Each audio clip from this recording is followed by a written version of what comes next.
So, welcome one and all. It's been a while. And, well, instead of this being a stream, it's just going to be a recording. A recording of what, you might ask? Well, of Dwarf Fortress, of course. Now, this is a game I've been playing for pretty much years.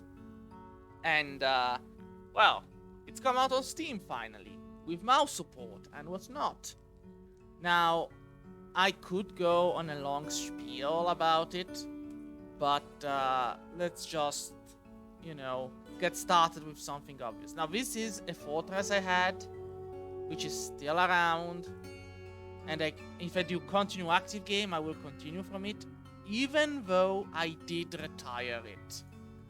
Or I could start a new game in an existing world, and we could load it. Now, Dwarf Fortress is basically a history generation, a story and history generator, with, on Steam for now, only the Fortress mode.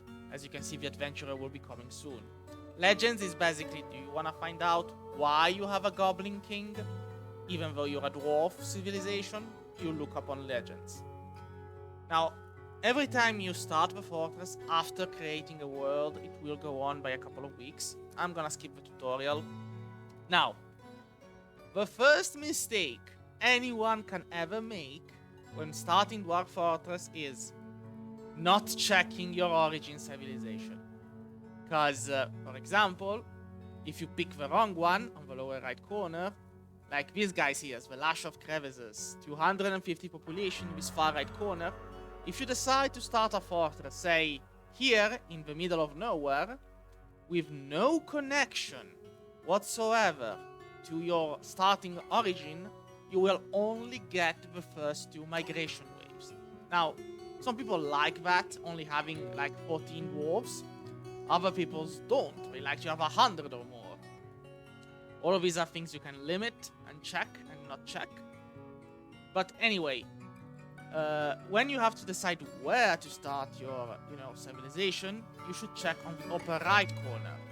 Because like clay, sand, very deep soil, aquifer, and then the various minerals. Now, if you're just starting out, find a place with woods. Oh, there we have it.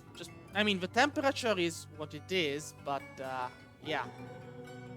So, woodland, moderate, untamed wild, there's clay, deep soil. We have humans and goblins near us.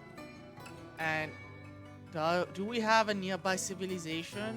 Which, these guys are too few. Yeah, 2,000. Yeah, these guys. So, we now have picked this civilization, so anything close by here is well and good. Now, there are also elves, like if we're on this side, but let's face it, who wants elves to tell them not to cut all the trees that can be found? Not me. Absolutely not me. So here we have clay, little soil, iron, gold, silver, copper, zinc, platinum, lead, and flux. Now, flux is useful because we can make steel with it. Now, if only there was a place with some sand, I would be happier still. But we can't get everything in the world. Now, you click on it, and you get to choose where. Then you click the embark, and you have this 4x4 square. Now, you can increase it. Like, nobody's saying you can't, but 4x4 is ideal when you're starting out. Oh, again, I am getting extremely lucky. We do have sand in this here corner. It's going to be a hot place, so the dwarves are going to be drinking themselves dry. Now, I could start with a bit on the stream or outside of it. It depends. Sometimes you're lucky and you basically land atop the water and you die there, and that's the fun of it. Or you are unlucky and so you get to die a slower death by actually starting your fort. So, do we feel lucky about it? I don't particularly feel lucky about it. I already have an embarked profile ready. And it's probably going to tell me there's a lot of stuff missing. No, nothing's missing. I've got everything. Well, then here we go with explaining. First off, 3 miners. Do not accept anything less than 3 miners. Then, you will need a woodcutter. At the very least, somebody then, who's a gem cutter, stone carver, engraver, whatever. And the crafter. Also, of course, you have the crucial ones, the labor, the combat. Now, you don't really need combat to begin with at the very start, unless you're starting off in a very bad place, like in an evil biome or close to hostile enemies or whatnot. Now, first things first, you will need someone who's got, Wunddresser and Diagnostician is good, but you will need someone who's a bit of a leader and who's a pacifier, because Brazier organized. So this guy is basically going to be our admin. Most importantly, when he's a pacifier or something like that, dwarves who are unhappy will go talk to him and be, well, less unhappy. Then, get 3 dogs, females, and 1 dog, male. Why? Puppy explosions. And when those puppies grow up to become dogs, war dog training. And so you get an army of war dogs. Hens are useful because you get eggs. And if you prohibit the nesting area with 1 rooster, you'll get more chickens. Then you get a goat and a cow and whatnot to increase the population, and you also get milk. Because with milk you make cheese. Now, you could swap one of these with an animal that actually does have fur, which you can then, like a yak bull. But I prefer it this way because it's clearer. Then the items. Get seeds. You will need seeds. Get an iron anvil. The number of picks depending on the miners you have. Some meat and fish and plants. And everything else can stay as it is. There's nothing more in particular about it. And, well, let's just embark. Now, you could go through all of it, but, well, you know how it is. You start as a dwarven outpost. And now, we are called Ocean Brass. I should have probably checked the names. Who are we? Where do we come from? Where do we go? Anyway, pause the game by pressing spacebar. Look around. Now, if you push Ctrl and the mouse wheel, you will zoom in and out. If you do not push Ctrl, you will go down or up a layer. It's intuitive after a while.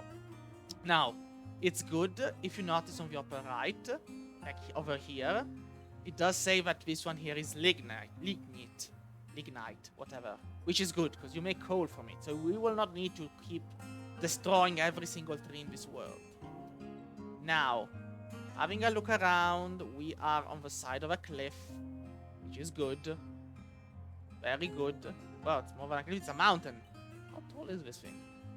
Well, anyway, it's good. This is a good position. Now, enemies and allies will all come in from the borders. This is a nice... but it ends there. So anyway, we are here, and the first order of business is to dig. Now, the Steam game, differently from the non-Steam game, does require mouse inputs. Now, we could build something outside, but we are dwarves. We do not build outside, we build in. Also, remember, digging through sandy clay, through clay or sand is easier than digging outside of it. So just start digging. Let's get something of a stockpiles going on. And then we will need space for the workshops. And that's basically it. Like, of course, we also need rooms for the dwarves or a dormitory. It depends. Some people like the idea of having rooms, and then they find themselves having to dig 3 by 3, or like the smallest room possible is a 2 per 1. Some people go 2 per 2, some people go 3 per 3. It really doesn't matter. As long as they have a bed and the room is closed, the dwarves call it a room. Of course, when you're having nobles and the like, you need bigger rooms for them all. Anyway, I'm gonna start with a dormitory, because I want them inside. Once all the dwarves are in, everything is fine. The other button is the set 3, or the, well, first off, the saving. Saving the game. Important to save the game. I have set the autosave to be seasonal. And even so, like, honestly, if it was a monthly option, I would pick it. But because there isn't a monthly option, we're gonna go with seasonal. But, like, if you don't want to lose, even though losing is fun, admittedly, then just, save. Save as often as you like. And well, anyway, I was saying, set trees orders to chopping down here. And these things here are tree trunks. See now? This is a tree. Now you cut the lower one and you pray. You pray to your gods, but the trees falling down do not kill your guy, your woodworker. Now, it doesn't happen because the woodworker isn't stupid, but see how they're falling over there? If another dwarf passes down here when the tree is being cut, that dwarf dies.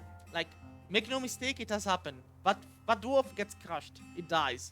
No ifs, no buts, no, oh no, I didn't want him to do that. He dies. Or she dies. Doesn't matter. They're dead. Kaput. So, always be careful. Because it might seem like not a big deal, but when you have dwarves going back and forth, it happens more often than you might think. Also, and this is important, you do not directly control where the dwarves go. Like, you can technically draft them in the military and move them with station orders, but they will take their own spin on it.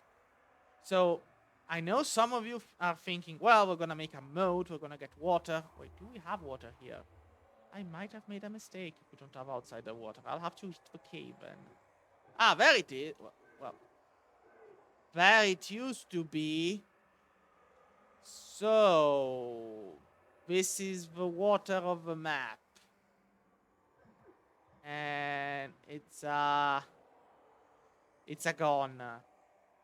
I'm a switch to the Mario accent. It's a gone. Well, without water here. Now, it could rain, but even rain isn't gonna fill this up because again, the weather here is hot. So we need to dig for the caves. Yay! Cave dwelling. Amazing. We're all gonna die so horribly, but it's good. So the stairwell. You click on it. You click on a spot you wanna have a stair, and then you must lower or go upwards as long as you want. The elevation of the upper right goes down, and now we're hitting the negatives. And the negatives are where we may find the cave. Now I hit negative 20, but I'm pretty sure it's a negative 40 or something like that. So anyway, now you may notice there's only one dwarf digging. Where's the rest? Well, see, the Steam version had something called the labor area. And in the labor area, you have to go on miners, only selected do this, and then you've got to click on these two also. This way they will help out. Now, haulers, everybody does this, engraver, everybody does this, I don't really care, everybody, only selected do a fisher dwarf. We don't have fishers. And yeah. So, now, kitchen orders. Do not cook the plump helmets. Cooking them does not yield seeds. And do not cook the drinks. Drinks are for eating. So click on this, make it red. Cook everything else. Yeah, that's also important. Now, see, these guys have realized they also have to participate. And meanwhile, the harvest plant gathering thing, let's see what we can gather from around here. Some stuff may be gathered, some stuff will not. It's better than nothing. Now, as they're digging and they're doing their job, we could build a workshop just immediately. But I'll wait until they've cleared at least a corner. Now, the carpenter is perhaps the most important one, followed by the stone one. The stone worker. So, workshop. We did the carpenter. Here's the stone worker. Now, some people are all for, walling off every workshop. Because when dwarves fall into a mood, you might end up having to, bury them in alive so they don't commit ritualistic something with themselves and everybody around them. But, it happens. Now, these places are going to be built by the first available dwarf. Not necessarily the one who has the skill, which is different. In the classic Dwarf Fortress, only a dwarf which has the enabled labor will build the workshop. Here, anyone can build it. Now, the carpenter should be building beds, doors, bins, barrels. It's like it's the circle of life. Bed, bin, where's the door? And barrels. Barrels hold drinks. Bins hold stuff. Doors keep people out, and beds are where they sleep. Now, winter hardships already. Here it is. Now, because I started a new game, the calendar was ahead of its times. Which means I didn't start in early spring, but in middle autumn, I guess. So the calendar is already here, but I don't have a trade depot for it. So I'm gonna place one down. I'm gonna get some wood. I'm gonna hope it gets built. The outpost liaison has arrived. Do we have anybody at all who can help? Well, I do have the expedition leader. He's the one we're gonna talk to, I would hope. So manager, there you go, stoneworker. Woodworker, stoneworker. Yeah, it's good to keep to kind of make sure one guy has all of this. So the requirements go to only one person, rather than have 1,000 of them. Now, hammerer, sheriff, militia commander, they're helpful, but later on. We don't need them now. Also, even the messenger, we don't need him now. Now, as you can see, the guy who needs stuff is always the same. Who shot in stoneworker. He needs a meager study. He will get one day. Now, here's the thing. Now, you can use the stoneworker to make chairs, but they're not called chairs. They're called thrones. And tables. Also, you can memorialize dead people. I don't know who these two are. I don't think any of my own dwarves died, so I do not know. I do not wish to find out. Maybe one of the dwarves here has lost these guys and wants to memorialize them. Doesn't matter. We will not be doing that. So, chairs and tables. Bins, doors, barrels, beds. And then that's the basic minimum.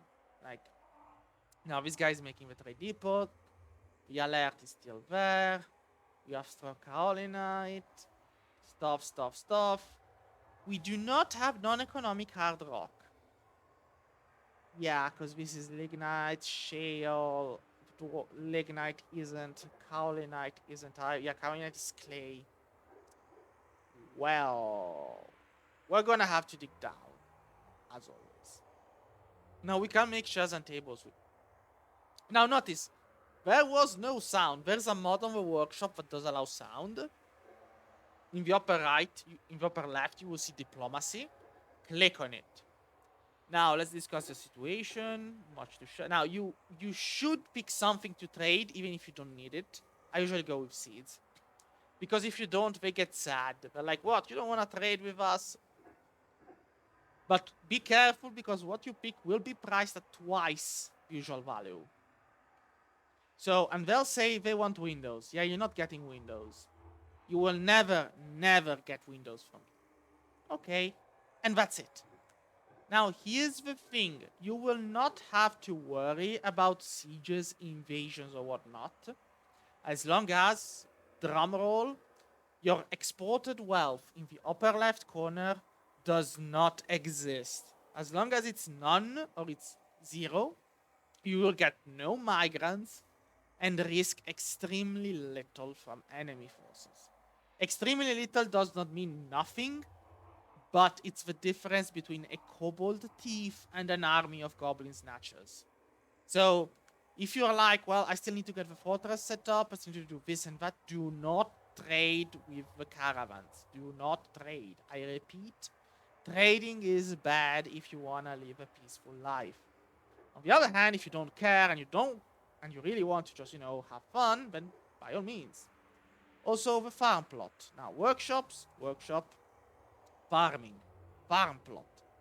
You need farm plots to get stuff. Now, it's I have 15 seeds, so it's a 3 per 5. And another 3 per 5. 1 seed, 1 plot. 3, 4, 5, and there we go. Now, unfortunately, farm plots require water. Water which we do not have in this map. We need to hit the caverns. Now, for the time being, we're not that badly off, because we have some starting stock. But we do need to hit the caverns as soon as possible. Also, farm plot, autumn, winter, spring, summer. And this guy, plump helmets, all the way. Like, when in doubt, do plump helmets, but pigtails. Pigtails and plump helmets. Everything else, it's more complicated. You don't really need to worry. And the badger decided to fight. Why did this badger decide to fight? Why did the badger fight my dogs? We're losing a dog.